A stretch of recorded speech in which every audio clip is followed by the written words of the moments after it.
afternoon, everybody. We are live on the YouTube channel. I am Scott the Steamroller Steehn with winnersandwhiners.com. We're going to be doing this every Thursday as we take a look at the exciting Amazon Thursday night football game. This week we've got the Patriots and Jets, and I am joined by my old pal Joe Duffy. I thought I'd been doing this a long time. This is a guy that's been doing it even longer, and I am honored and thrilled to have him alongside me as we take a look at this game. Joe, what's going on? Hey, Scott, I'm very excited. I've enjoyed doing some of the solo videos with Winners and Whiners, but I'm very excited to be doing a live one with you. And yeah, we're going to have a great time and hopefully give some fantastic information. Absolutely. Absolutely. So Patriots, Jets, NFC East showdown. Are you excited? I'm always excited for football, and I actually am quite excited because, to be honest with you, I do have a big play on both the side and total up right now on Winners and Whiners, including a very rare name play, which is my AFC East game of the year. And you got to see the intel. I tell you what the intel is on this game. I unlock it behind the play. So, yeah, a lot of times a Thursday night game isn't such a good game, but at least from a betting standpoint, I honestly believe this is one of the better Thursday night games in a long, really long time. Very good. Yeah, and I do have a premium play on the total, but I'll talk about the side. We'll talk about some prop bets and things like that. Just any way we can come up with for you to put a little green in your account is what we're aiming for today. Joe, they made fun of those Amazon games here for the last couple of years. Those Thursday night games haven't been very compelling. I think we've got an interesting matchup here today as the Patriots have kind of exceeded expectations in a way, and the Jets haven't quite met them. What's your feelings on these two teams, where they stand right now? What are we looking for tonight? What do we expect out of these teams as the season goes on? Yeah, well, Scott, I would probably slightly disagree as far as the Patriots exceeding expectations. I'll be honest with you. I was never a Bill Belichick fan. So I know this is not a popular opinion, but I think there was a certain addition by subtraction. And even if you want to argue that Bill Belichick was a good coach, I always remember what John Madden used to say all the time on Monday Night Football. He would say that he believed that every, 8 years, 10 years, sometimes the same voice over and over, no matter how good of a coach he is, it just wears thin. You can't reinvent ways to keep saying the same thing over and over. So I do believe that there's a little bit of new life in New England, to say the least. As far as the whole Tom Brady versus Bill Belichick thing, I was always on the Tom Brady bandwagon, and I don't think you can argue with that. I mean, Belichick's only won about 46% of his games straight up in games where Tom Brady wasn't his starting quarterback. I'm not a big guy who bets on props, and the main reason is, or futures, I should say, not prop, but futures. And the main reason is because I don't want to subjectively bias myself, because so much of my metrics is making game by game adjustments. And I've even spoken over the years, even like 30 years ago, I would talk to some sharp guys and they would say something along the lines of, yeah, I really like the Steelers this weekend. The problem is they're playing the Bengals, and I bet the Bengals over the win totals of future. So I really can't, bet on them. And I'm like, no, I don't want to even have even that subjective bias. But I will say, I honestly, if I were in the betting futures, the Patriots over the win total probably would have been one of the biggest bets I ever made, in part because of the reasons I said. Plus, I just think the John Madden theory is correct. Even if you're a Bill Belichick fan, sometimes when a team is underachieving, you got to get a new voice in there. So I think the Patriots, it's not all that surprising that they are very close to being 2-0 straight up. And the Jets, look, it all comes down to, is Aaron Rodgers going to return anywhere close to form? We know he didn't play in the preseason. Of course, he missed the entire season other than a few plays last year. So, Rodgers is still a little bit of a work in progress. But I do think these are two pretty good teams, and I wouldn't be surprised if the Patriots, squeeze out 6 wins or so before this year is out. Okay, very, very good. And you like the coaching change they made? Gerard Mayo is the coach now, right? Yeah, that's what I said. Yeah, yes, right. Yes, I do. And again, especially you're bringing in a first-year head coach, which is good, and it definitely brings in a little bit new life to the team. And I think it's something that the Patriots they had to make a change. I think when you go with a younger coach, it's a good idea. And just speaking to your point there a little bit, the Patriots win total at the beginning of this season was a pretty well juiced 4.5. at about minus 130, 135 or so, depending on where you got it. So I think if you've got a Patriots over right now, I think you're in pretty good shape. Yes, and if I had made that bet, and like I said, I would have for other than the reasons that I said, I know last week's game would have been extremely heartbreaking, but yeah, I haven't actually checked because I know most sports books will update the win totals each week, so I don't know what it stands at now, but it's safe to say it's almost certainly going up by at least a half a win, probably a win or so, and the juice would be adjusted accordingly. Now, one of the problems that the Patriots have had, Joe, is the fact that Brissett really hasn't been able to get the ball to anybody deep. He's averaging just 5.35 yards per attempt.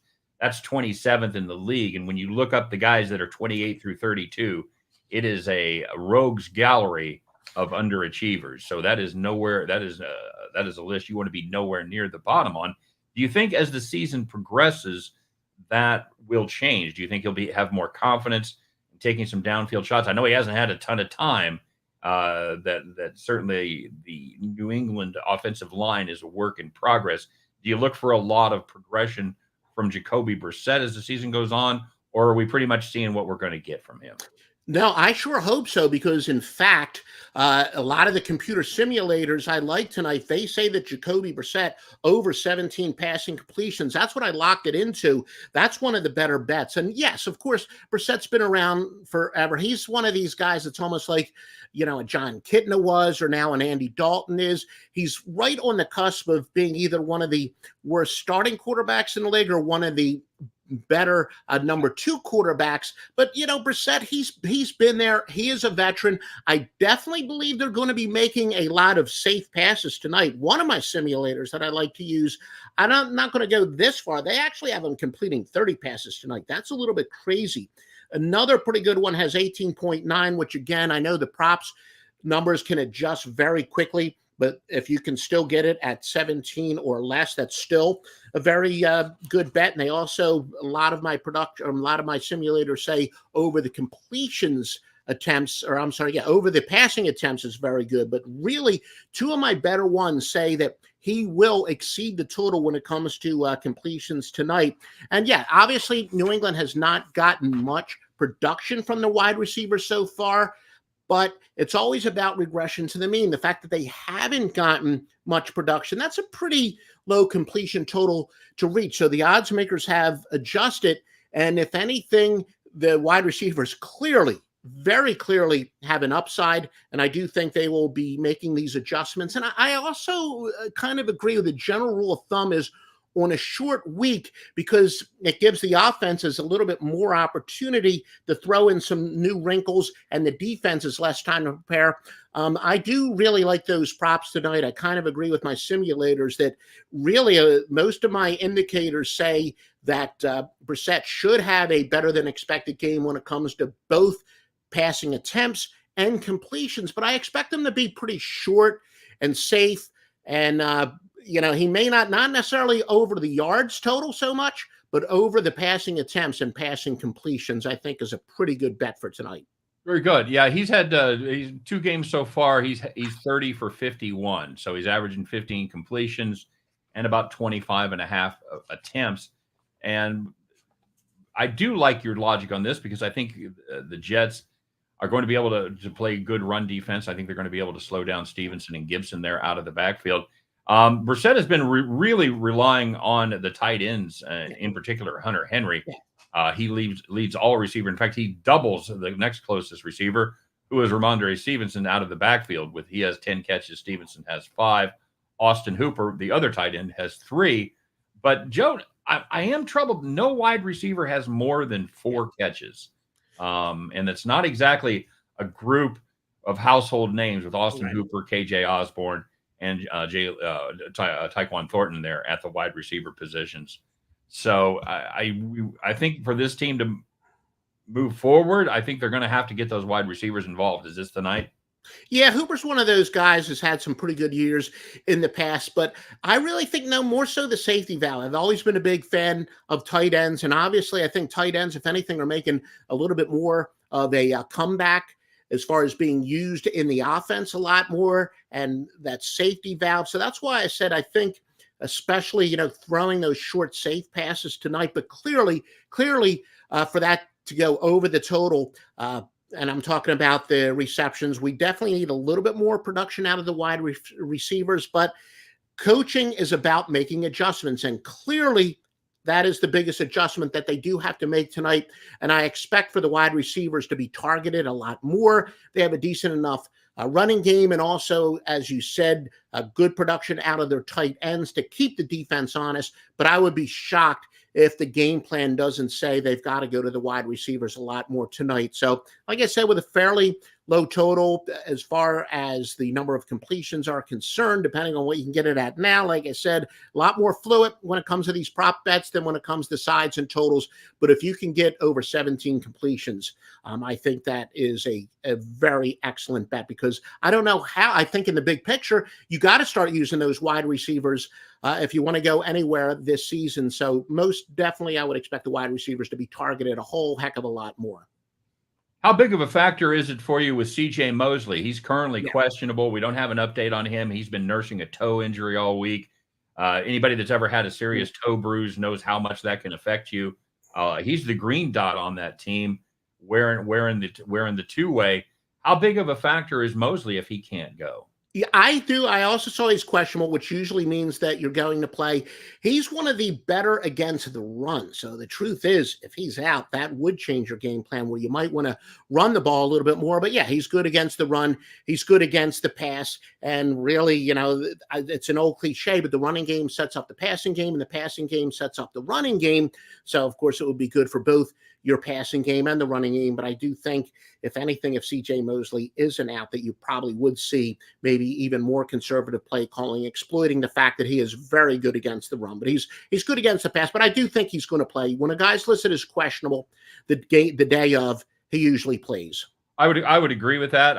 Whether he'll be 100% or not, that almost certainly he will not be. But once the season gets started, there's a lot of guys playing at less than 100%.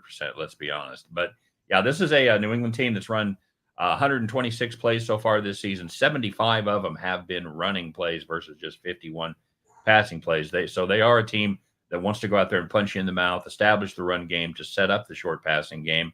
And it's been a formula that has it's kind of worked for them so far. Like you said, they could easily be 2-0, and just a couple bad breaks in that game last week as they lose in overtime.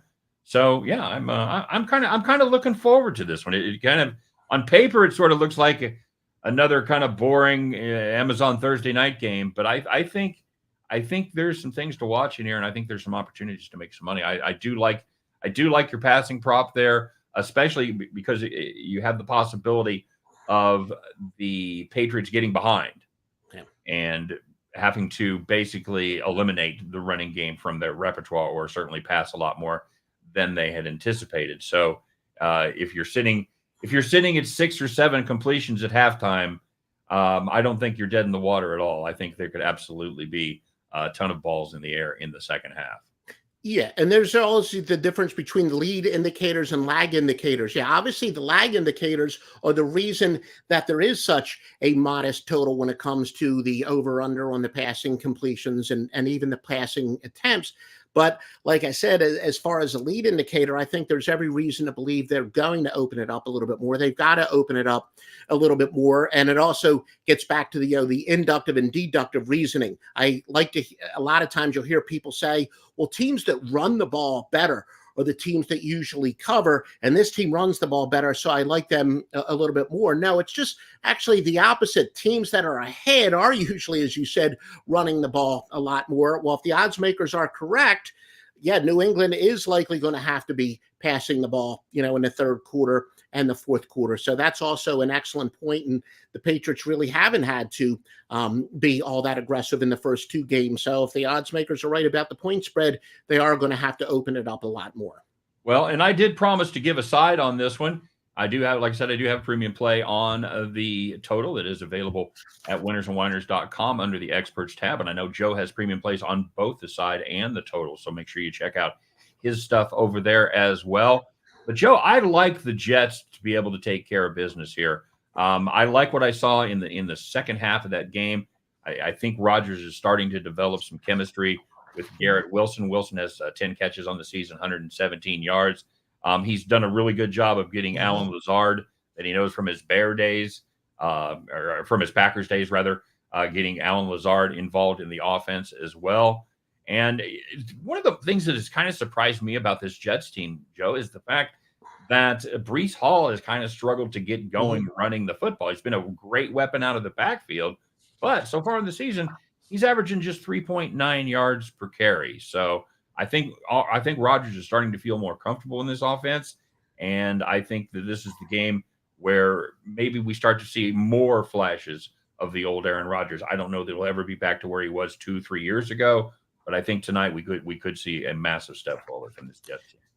Yeah, and there's a guy I've known in the industry for a while. He's a journeyman handicapper. He likes to kind of force feed these so-called intangibles. You know, he thinks there's an intangible just about every game, but as a general rule of thumb in every single sport, but especially in football, college and pro football, I kind of go with my Charles Atlas theory. And you got to be, you know, Scott, my age, to even know who Charles Atlas is. I don't know if you know who he is, but basically when a team has been bullied in a series, and it doesn't matter if the coaches have changed and if the players have changed, because they're more than well aware from the fans and, you know, from the media, which team has dominated the series. And now all of a sudden you have a Jets team that's been bullied for years. I mean, they've been completely dominated in the series.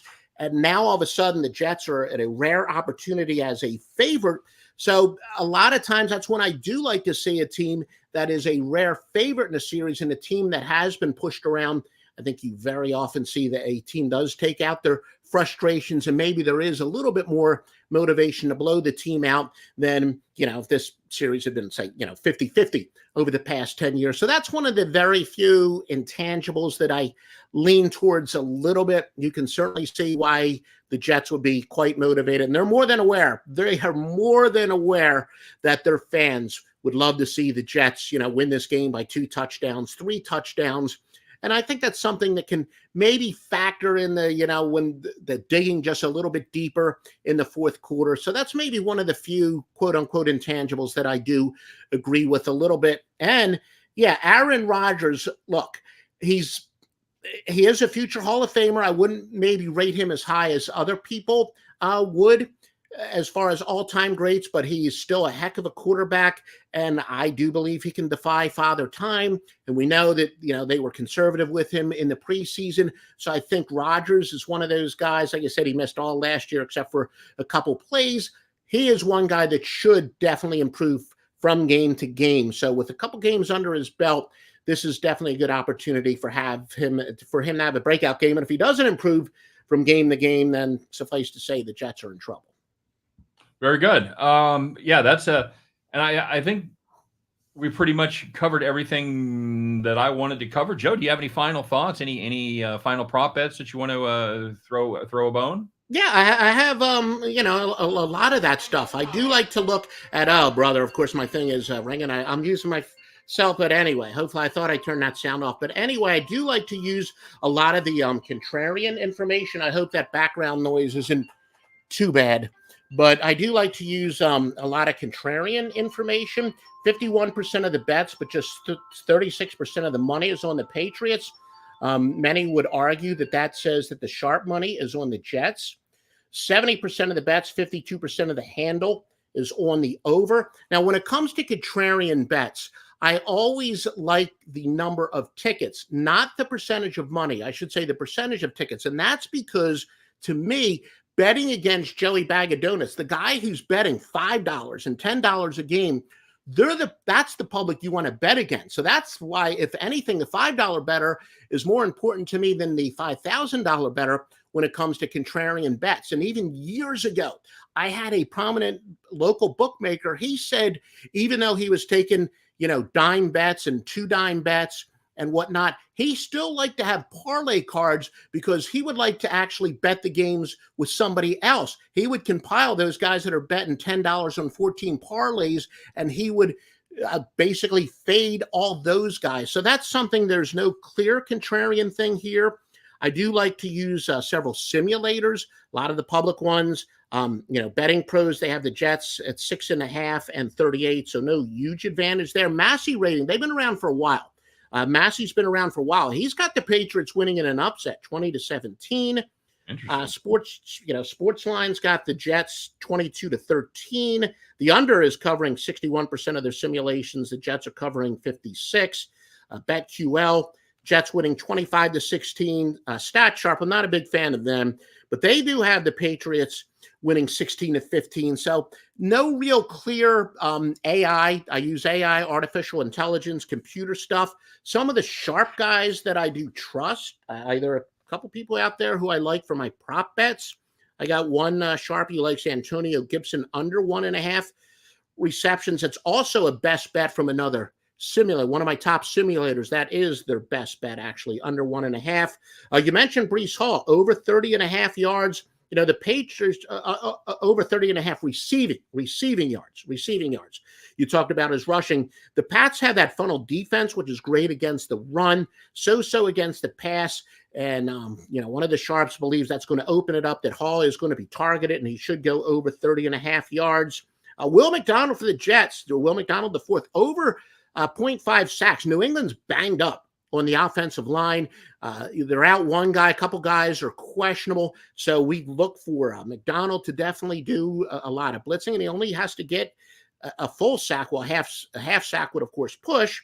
Also, Garrett Wilson over 64.5 yards. One thing's true. Aaron Rodgers is one of these guys that doesn't like to spread things out like other quarterbacks do. He likes to go with his number one receiver, and he's got a clear-cut number one receiver, so I can certainly see why that would be a very good bet as well. So they're bets I personally don't. I like to bet about, on my props, I bet about 10 to 20% what I would bet on my wise guy plays, which are my highest rated plays. And I do have a wise guy play on the side, a name play.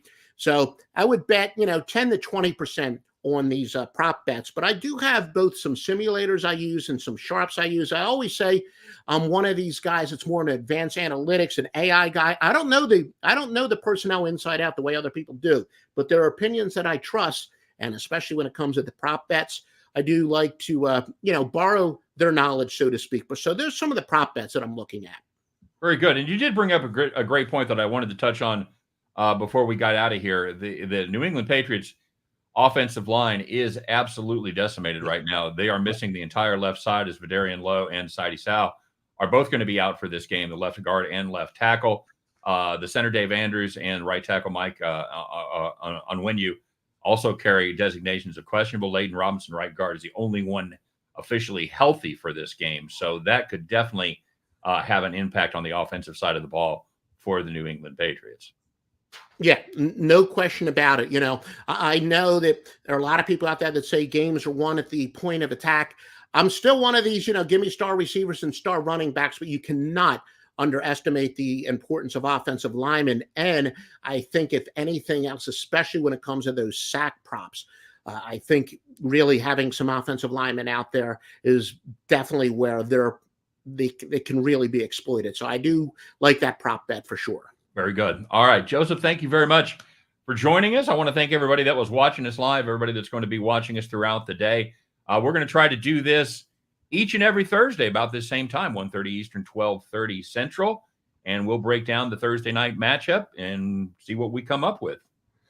I hope with Scott. No, I'm very honored that I will be a part of that. Make sure you check out some of the videos I do as well on the Winners and Whiners YouTube channel, because I'm hopefully going to get out a college football pick before this day is out, actually. Very good. And yeah, for you old school Winners and Whiners fans, this is kind of a reunion, because Joe and I used to do an NFL show on a podcast, not video platform, but just on a regular podcast every Friday. Every Friday we did that for a couple of years, and it's great to be back together. Love hearing your insights and everything that you've got going on. So, Joe, thanks for being here. Thanks to everybody else for watching us. Let's enjoy the game tonight. Let's go out there and take the books to the woodshed. That's what I'm ready to do. Everybody have a fantastic day, and we'll be back. We'll see you next week. Joe and I will both see you on our own videos throughout the weekend. But until then, you guys take care. Good luck on all of your plays. See ya.